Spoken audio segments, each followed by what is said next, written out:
to let you in on a secret, I came down Vincent Street, up Bulwer Street to here, right? From the coast direction towards here.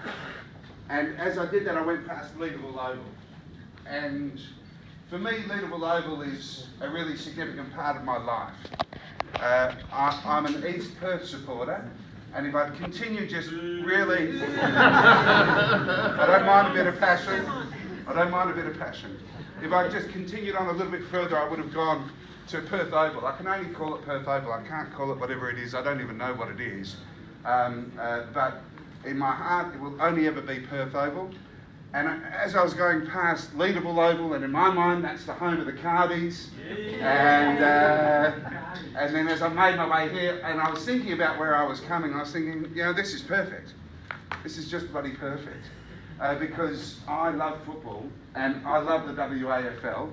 And when I was 12, it was 1978, and East Perth needed to win, I think, 11 games in a row in order to get into the finals or to the grand final. 12 to win the grand final. And I went with my best mate Kes to every single game that season. And we caught buses, trains, whatever it was. We went to home and away games. We sat behind the goals. We watched whoever it was, Archie Doodah, the full forward. And then when quarter time came, we'd get up, we'd walk around to the other end, so that we were always behind East Perth's goals. We never saw the opposition full forward. And East Perth won the premiership that year. In the driving rain in 1978 at Subi Oval, I was one of the, I don't know, there were 50,000 people there. And we got soaked wet, Kes and I, behind the goals. We stayed behind the goals. We couldn't move because there were so many people. And East Perth beat Perth by 2 points. And it was one of the most thrilling grand finals that I've ever seen in my life, and it has stayed with me forever. And it's a part of who I am. It's a part of my fabric. And that's what football can do, right? And Sean Gorman's going to be talking to you in just a second, and I'll try not to go on too long, but I love bloody talking. I don't know what he's going to talk about actually, but what he does, when I've spoken to him, he's talked about clubland. You know, what it's important. You know, we want to belong somewhere, we want to feel like, you know, there's people that we admire and people that we would do anything to catch up with and to support and follow, and if we get, you know, glimpses of them behind the scenes. I mean, God help me if I would go to Inglewood swimming pool and see, I really don't need that. And if I go to Inglewood swimming pool and see Paul Arnold or something, I would be so excited I couldn't talk. You know, I mean, it was like, this was an era, a different era for football.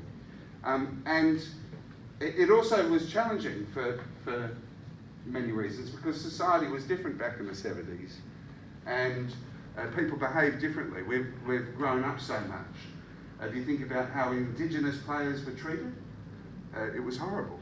And some of our champions, Larry Kickett, for example, when he grew up, he couldn't go into town without getting permission of a white man. You know, so that was in my lifetime, and that seems remarkable to me. And that's what football was at the time. And I say that because I think, and I don't really want to draw attention to it, but I am so excited that Les Fong is in the house. And because Les received it as well, like, and probably, maybe from me, although I don't think so. I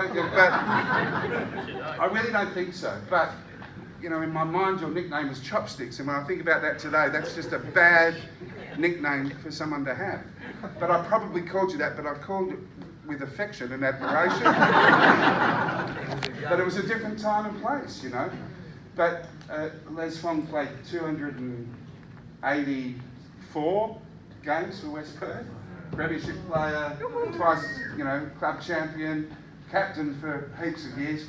You know, and as an East Perth supporter, probably you're the sort of person I dislike, I guess. But I'm different. I've grown up now, and you're a champion, Les. Yeah. And we appreciate, you know, all that you've given us, because you were just one of hundreds of people that really just filled my life for a long, long time. And this wonderful exhibition is a celebration. In my mind, this is a celebration of those times. I mean, and Les is a key part of it. Absolutely. And that just brings me so much joy. But it is, of course, a VFL thing. Tonight, we're looking at VFL player cards, old ones, and we all had VFL teams in the day, and mine was linked a bit to East Perth. I used to go for, and again, you'll hate this, Sean, but I used to go for North Melbourne, because East Perth had a lot of players that went to North Melbourne, Ross Glendenning, Kevin Bryant, Phil Kelly. But I was a Carlton boy really at heart. And see, and I don't think you can't really have two clubs, as I tell my daughter all the time, because my wife's a Geelong person, and you've got to pick the side, honey, or move out. She moved out, and it's a tough call for an 11-year-old. But I'll be honest, the house has been happier. And when I got a call from Graham, and he asked me if I'd do this, I found out that we were moving house on this day, so I said, bloody sure. Yeah, that makes sense. I won't be stressed at all, and I'll be in peak form. And my wife and I, we can afford nice things now, so I say, when we moved into our own house, but we did a bit of a reno, I said, let's not get IKEA. I mean, we're better than that. We can do better than that. I don't want to put anything together. And she said, okay. It sounds a bit posh. I'm a bit of a wanker. Then she said, I've got an IKEA desk. And I was like, I can't really push back. It's done. All right. I said, just make sure they build it. And then we got a phone call today, and they said, we're dropping off your 8 boxes. And I said, did you arrange for them to build it? She said, I think so. And I said, here's my wife. I put on the phone. She goes, oh, no. She goes, no. And I said, okay. So I left her with an Allen key, and I'm going to stay here all night. I mentioned his name a couple of times, everyone. Sean Gorman is, when you sit down and speak to him, or you have a beer and a chat, you understand the passion of what it is to be a football supporter. He's written some fantastic books about football, and football in WA particularly, and Indigenous football in WA. He is an author and a football historian, and he is here to entertain us before we officially open the exhibition. Would you please make him welcome, Sean Gorman.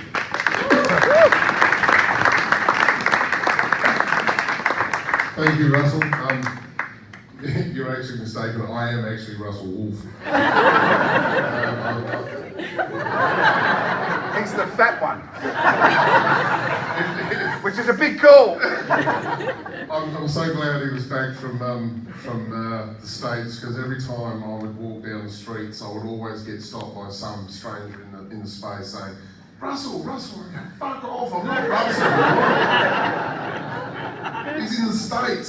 Follow his Twitter feed. Anyway, apologies for the blue language. There'll be 2 blue words that I will use in terms of the thing tonight. But just to go to the point that Russell, even though he's a West Coast Eagles supporter and I'm a Freo man, we've riffed a lot over the last few months in terms of stuff.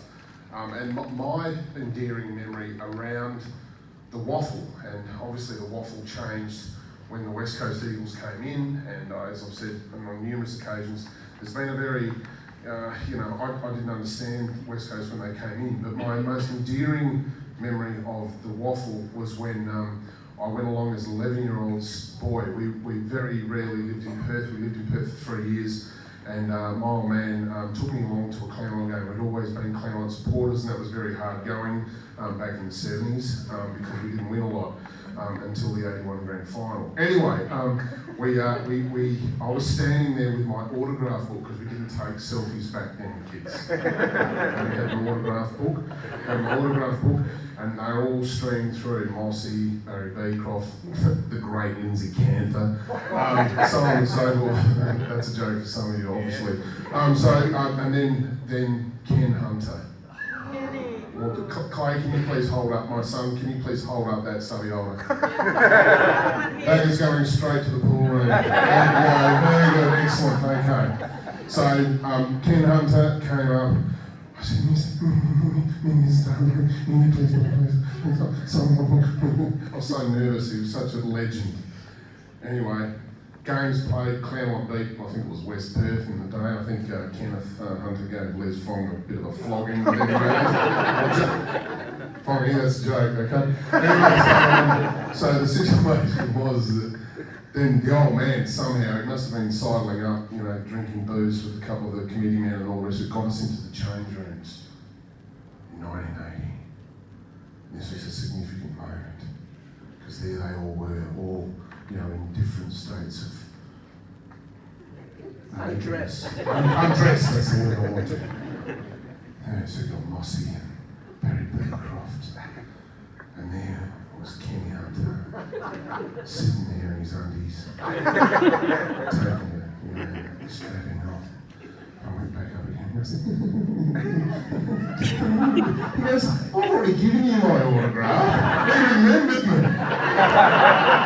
It's a great day. Anyway. Other comments, let's get straight to the news. Right. And you might be asked to hold that stubby holder up again. Clay, that's my eldest son, Clay, 17. Right.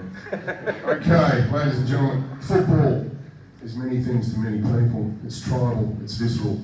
It gives us hope in challenging times and joy in ways that seem boundless. It has its heroes, it has its villains. It provides us with stories that make us weep and human drama that makes us gasp with incredulity. I'm a Freo man, I know all about that shit. But for me, at its core, the rudimentary essence of football is a celebration of the visual. Conjure, if you can, a soaring, freakish mark by Nicky Winmar, or the 70-metre talk by Malcolm Blight, a twisting silvery contortion that defies any logic. If your memory is as old and biased as mine, it is, a Ken Hunter backing into a sweating masculine pack, only to emerge on the other side with his socks down, loping laconically along towards the forward line. You all can remember it if you're Claremont supporters. With Graham Miller's cheekily entitled exhibition Playing the Man, we see a new interpretation of iconic images from the 70s on full display. It is a visual feast that enables us to see the world of football in a new and unabashed way. It is fucking mint. Apologies for blue language. I grew up in the country. Using the quotidian and ubiquitous, quotidian means every day, by the way. The quotidian and ubiquitous 70s scandalous chewing gum footy cards, Miller has provided us with what can only be described as an exhibition that Bruce McAvaney would call delicious. Even some of the flavours that were infused into the gum are now considered toxic and dangerous. A little bit like mercurochrome is now and hitchhiking in the Belangolo State Forest. Using both humour and nostalgia to great effect, the initial response is laughter. Deep, gut-busting laughter. Miller unveils for us a strange and at times uncomfortable world of men. Very specific types of men whose masculinity is never in doubt. Just look at the fuzz on their faces. And men who carried our hopes in their hands every time they took to the field, whether it was at the MCG, Waverley, Leederville, or Lathlane, or wherever. At times, the exhibition borders on the absurd as Miller takes these memories and images of our childhood and pushes the boundaries to an extent, to such an extent, that he literally inhabits the players of the past. He does this with great care and consideration. It is homage 101. Can you hold that, please? Don't break those, mate. They cost me $30. Just look at the detail that we see Tony Bahaja reimagined. The likeness is uncanny. Even the rendering of Malcolm Blight by Miller is exceptionally similar. A beguiling facsimile of what was once and still is our past, a past that is never far behind. It is the temporal notion of the past that is juxtaposed with the present, almost as if the binary is dialoguing with itself. It's where we can all walk back into a memory feeling relaxed, that everything is as it should be, but it also smacks us across the face like a Malcolm Gregory Brown round arm, rendering both the subject and the audience transfixed by a notion that all is not what it seems. More of this in a minute.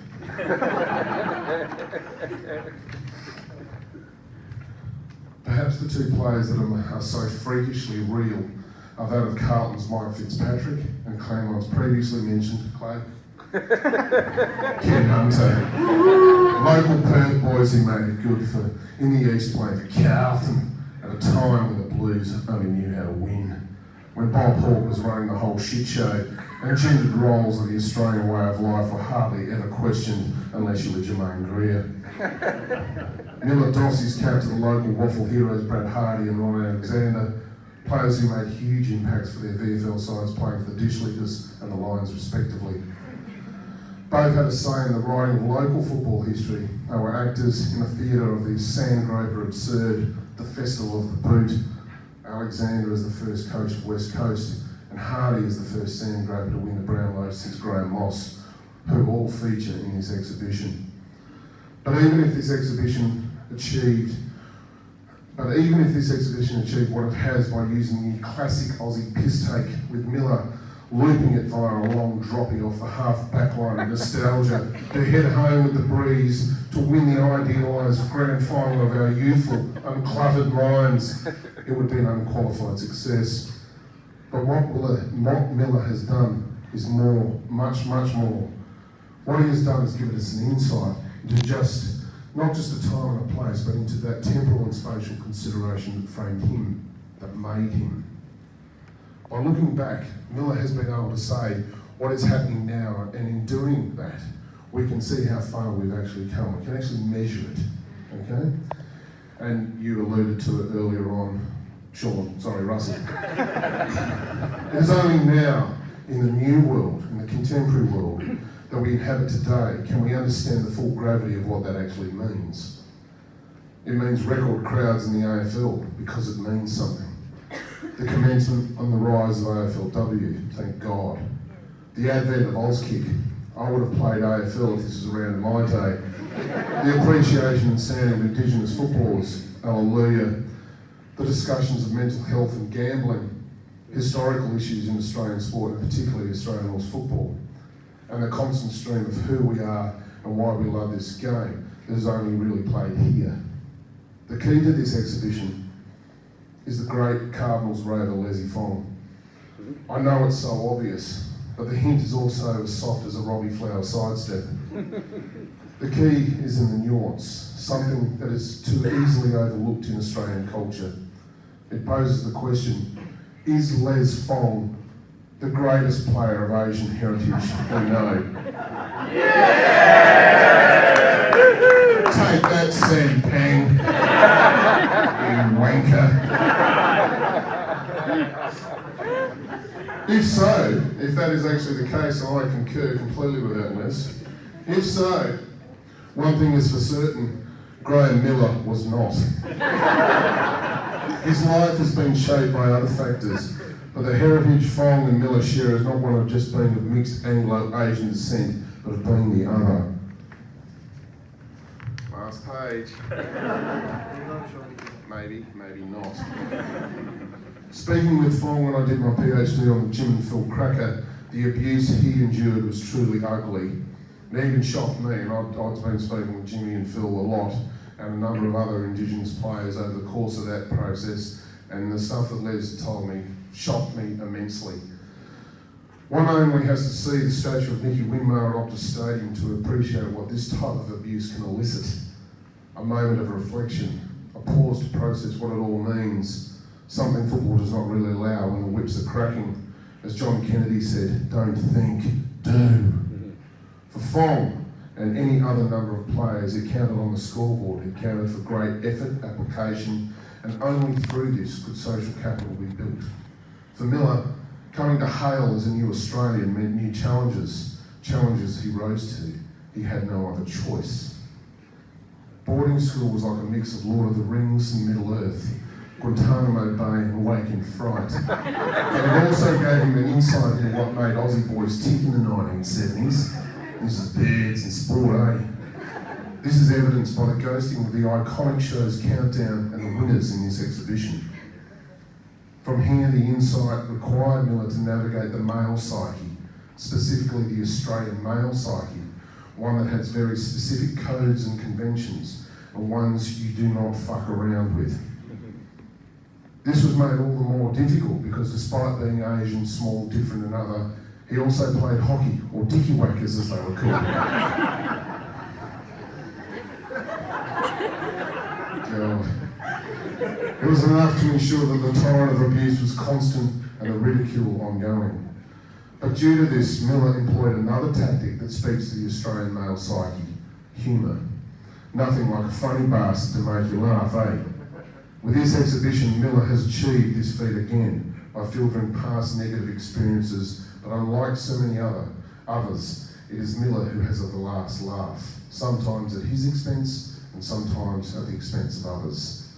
We should thank him for doing this, but at the same time we should thank him for making us think and feel, something else football enables us to do, whether we like it or not. In this round, one thing is clear: Miller has the 3 Brownlow votes secured and is up and most definitely about.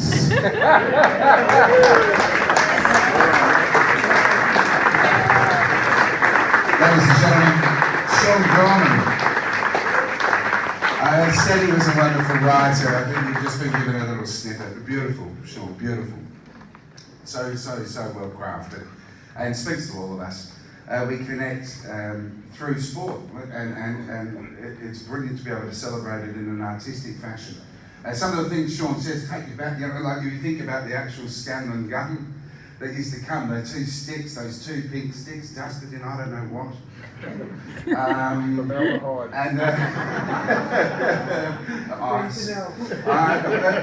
I remember that we used to chew them for ages. I'm sure I've still got one stuck on an asbestos bathroom wall somewhere in Western Australia that I could return to any time. It would be just as good as it was when I left it. We're here to celebrate the work of Graham Miller, and Sean spoke about some of the incredible, the mimicry that he has undertaken in order to create this wonderful exhibition. And I wonder if there is a more striking example of having a change than Brad Hardy's one. It is truly classic, and you've carried it off. You do a young Brad Hardy justice, let me say. So what the hell does a 10-year-old who's been sent from Hong Kong to Hale School to board while his family stays behind make of this society in the 70s and the 80s? Ladies and gentlemen, it's time for us to welcome the artist. Would you please put your hands together for Graham Miller?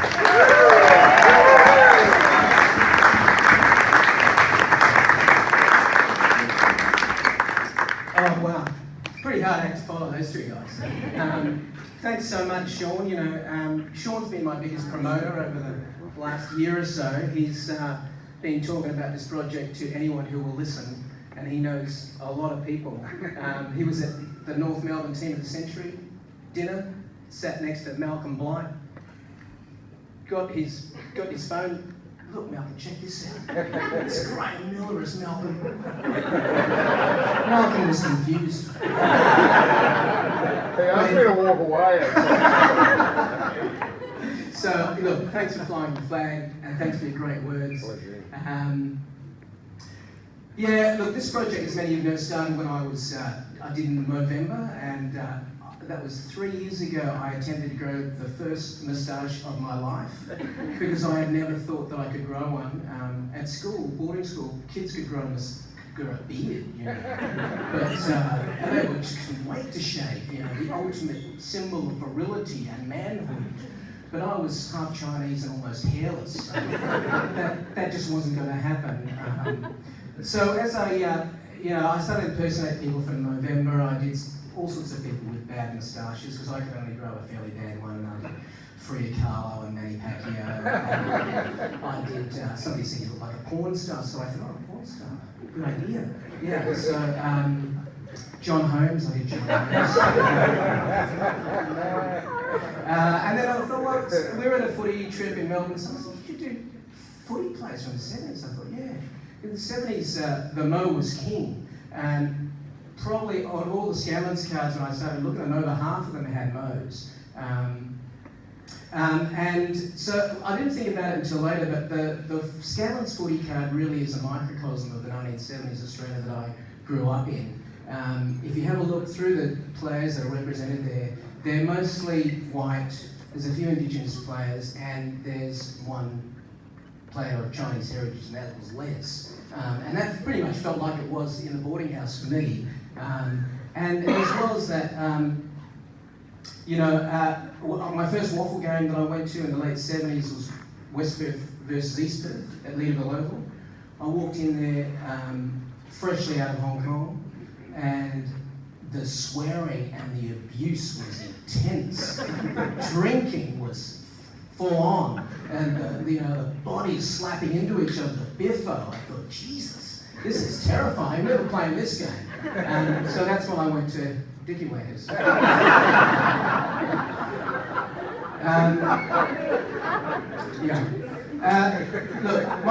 the three favourite players for me. Well, I actually saw Les that day, and I do think that some of that social capital that you spoke about, that Les had built up in the West Australian community over years through his football prowess, his kind of leadership, his courage. Everybody that I spoke to at boarding school just thought Les was tops. He was the best. And so I think, as a young person coming through of mixed heritage and small and vulnerable, I think, some of that, so I could point to Les, and that gave me some entry into that very blokey world of, kids at boarding school. So it kind of, it enabled me in some ways to reach into that. So, good on you, Les. Thank you, mate. Good on you.